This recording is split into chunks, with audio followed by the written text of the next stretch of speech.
पूरे पार्टी के साथ है और सबको एडजस्ट किया जाएगा। हमारी पार्टी और पार्टी का दिल बहुत बड़ा है। ओम प्रकाश राजभर ने बयान दिया है कि न्याय दर बढ़ा दिया है कि जाति व्यवस्था जो थी पंडितों ने बनाई। देखिए उनसे बड़ा जानकार कोई नहीं हो सकता। और मैंने ये अभी कुछ दिन पहले कहा था, ये बीजेपी के लोग रिलीजियस साइंटिस्ट हैं, रिलीजियस इनोवेटर्स हैं, इनोवेट करते हैं चीजों को, इनोवेशन है इनके अंदर, ये कुछ भी कर सकते हैं। अरे आपको याद नहीं है एक बार मूर्तियों को दूध पिलवाया गया था, वो कौन लोग थे?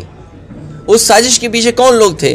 बीजेपी कुछ भी कह सकती है, कुछ भी कर सकती है, उनके नेता कुछ भी कहलवा करके आगे बढ़ सकते हैं। ओम प्रकाश राजभर ने बयान दिया है अखिलेश यादव घर के बाहर शूद्र हैं और घर में क्षत्रिय हैं। आपकी क्या? अरे कितनी अच्छी बात कही, बड़े जानकार लोग हैं। लगता है बीजेपी वाले अच्छी ट्रेनिंग दे रहे हैं दिन और रात में इनको।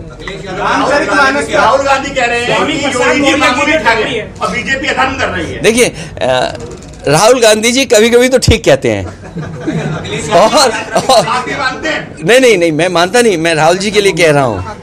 और अगर आप गूगल एक मिनट देखिए, गूगल अगर आप करेंगे, क्योंकि जमाना गूगल का है, ठग की परिभाषा बहुत अच्छी है और जो ठग की परिभाषा है वो उत्तर प्रदेश में हो रहा है। तो मैं समझता हूँ राहुल गांधी जी कभी कभी ठीक बोलते हैं। सर महंगाई किसान की बात नहीं हो रही है, धर्म की बात हो रही है राजनीति में। तो इसीलिए तो मैं कह रहा हूँ पत्रकार साथियों हमारी मदद करो इसमें कि सवाल महंगाई पर बेरोजगारी के पूछे जाए बीजेपी वालों से। और बीजेपी वालों का इसीलिए मैंने कहा 2022 खत्म ही नहीं होगा, क्योंकि उन्हें बताना पड़ेगा कि आय दोगुनी हो गई किसानों की, नौजवान को नौकरी रोजगार, ये हमारे देश का दुर्भाग्य है। बीजेपी के लोग मुख्य मुद्दे से हटा करके बहस छेड़ रहे हैं। आज सवाल महंगाई का है, बेरोजगारी का है। हम दुनिया में कहाँ खड़े दिखाई दे रहे हैं? आप आंकड़े देखिए, हमारी प्रेस की स्वतंत्रता कहाँ खड़ी है, गरीबी में कहाँ खड़े हैं, भुखमरी में कहाँ खड़े हैं, बेरोजगारी में कहाँ खड़े हैं। और जो समाजवादियों ने एम्बुलेंस बनाई थी, गांव नहीं पहुंच पा रही, पता नहीं क्या कर दिया बीजेपी वालों ने। इनके टायर खा गए ये लोग कि डीजल पेट्रोल नहीं दे रहे, कि ड्राइवरों को सुविधा नहीं दे रहे। पुलिस को बनाई थी 100, नंबर बदल दिया 112। बताओ बेईमानी बढ़ गई कि नहीं बढ़ गई?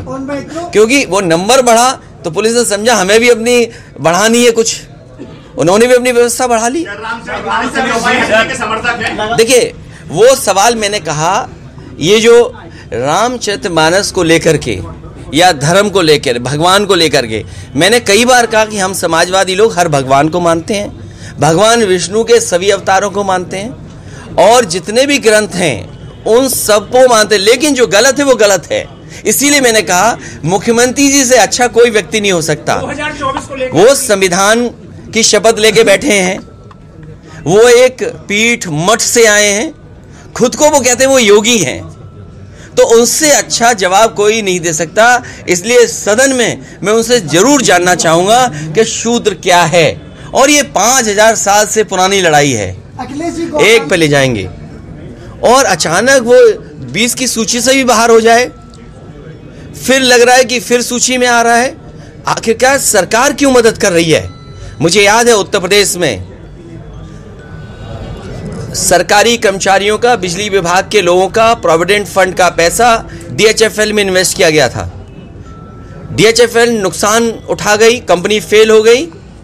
उस समय जिन अधिकारियों ने फैसला लिया उनको जेल भेज दिया गया। मैं ये जानना चाहता हूं बीजेपी के लोगों से, सरकार से, कि जनता जानना चाहती है कि अगर DHFL में पैसा लगाने पर उस समय के अधिकारी जेल जा सकते हैं, तो LIC और SBI का पैसा जिस कंपनी में लगा है उनके बड़े अधिकारी कब जेल जाएंगे? आप ED, CBI, इनकम टैक्स लिए घूमते हो, आज लखनऊ को सजाने के लिए आप रिवर फ्रंट में जो ED, CBI और इनकम टैक्स में उसमें आप रोशनी करना चाहते हो।